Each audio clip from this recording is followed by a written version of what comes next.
राहुल हमेशा से अपने खानदान के पुराने घर में स्टोर रूम से मुतवज्जे रहा था। ये भोली बसरी यादों का खजाना था, खाक आलूद खानों, पुराने फर्नीचर और पुरअसरार ट्रिंकट से भरा हुआ था। एक दिन स्टोर रूम की तलाश के दौरान राहुल एक पुराने एक्वेरियम से ठोकर खा गया। ये एक कोने में छुपा हुआ था, मिट्टी और मकड़ी के जालों में ढका हुआ था।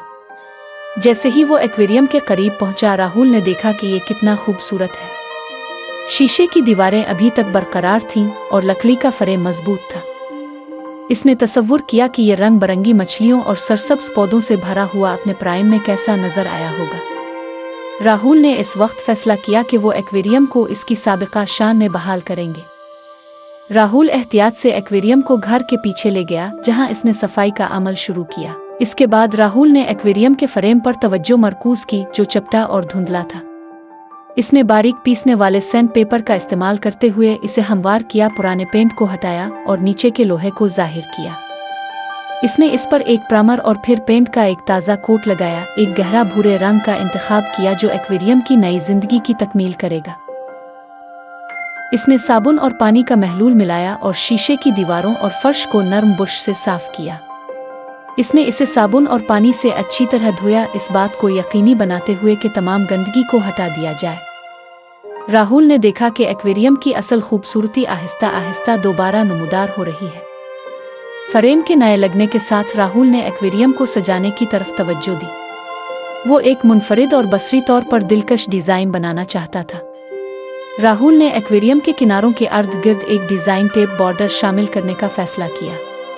इसने काले रंग के टेप का इंतखाब किया जो एक्वेरियम के बॉर्डर पर लगाया जाएगा। इसने एहतियात से टेप को एक्वेरियम के बॉर्डर पर लगाया, जिसने एक्वेरियम की खूबसूरती में इजाफा किया।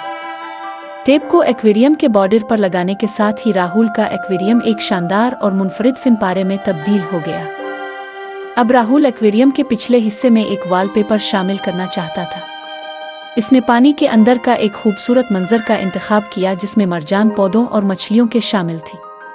इसने वॉलपेपर को एक्वेरियम के पिछले हिस्से पर लगाया, इस बात को यकीनी बनाते हुए कि हुआ के बुलबुलों और झुर्रियों को हमवार कर दिया जाए। वॉलपेपर ने मछलियों और पौधों के लिए एक शानदार पस मंजर बनाया, जिससे वो ऐसे जाहिर होते हैं जैसे वो कुदरती माहौल में तैर रहे हो। आखिरकार राहुल ने नई मछलियां खरीदने के लिए मकामी पालतू जानवरों के बाजार का दौरा किया। इसने मुख्तलिफ किस्म की अनवा का इंतखाब किया, जिनमें नियॉन, टेट्रास, गप्स और एंजल फिश शामिल हैं। एक्वेरियम के नए लगने के साथ राहुल ने एक्वेरियम को सजाने की तरफ तवज्जो दी। इसने सफ़ेद मार्बल चिप्स को बहुत एहतियात के साथ एक्वेरियम के फर्श पर बिछा सब्ज रंग के पौधे लगाए। साथ ही साथ ऑक्सीजन मशीन भी एक्वेरियम में फिट कर दी और एक पाइप के जरिए एक्वेरियम में साफ पानी भरना शुरू किया। आखिर में राहुल ने एक्वेरियम में रोशनी के लिए इसने एक्वेरियम के किनारों के गिर्द LED लाइट की पट्टी लगाई, जिससे एक खूबसूरत चमक पैदा हुई और मछलियों और पौधों के रंग नुमायां हुए। इसने अंधेरे में चमकने वाली कुछ सजावट भी शामिल की, जैसे कि अंधेरे में चमकने वाले पौधे और पत्थर, एक मुनफरिद और मशहूर कुन असर पैदा करने के लिए। हफ्तों की मेहनत के बाद बिलाखिर एक्वेरियम मुकम्मल हो गया। राहुल ने इसे रहने वाले कमरे में रखा, जहां ये मरकज बन गया। खानदान इसके अर्द गिर्द जमा हो गया, इसकी खूबसूरती की तारीफ की और मछली को देखकर हैरान हो गए। राहुल के बहाली के मंसूबे ने न सिर्फ एक्वेरियम को जिंदा किया, बल्कि इसके खानदान को भी करीब लाया। वो घंटों इसके अर्द गिर्द बैठे मछलियों को देखते और अपने दिन के बारे में बातें करते। जैसे ही राहुल एक्वेरियम के सामने बैठा, मछली को सस्ती से तैरता हुआ देख रहा था, इसे इत्मीनान का एहसास हुआ। इसने एक नया जज्बा दरियाफ्त किया था और वाकई खूबसूरत चीज़ तख्लीक की थी। वो जानता था कि वो इस तजुर्बे और इस खुशी को हमेशा याद रखेगा।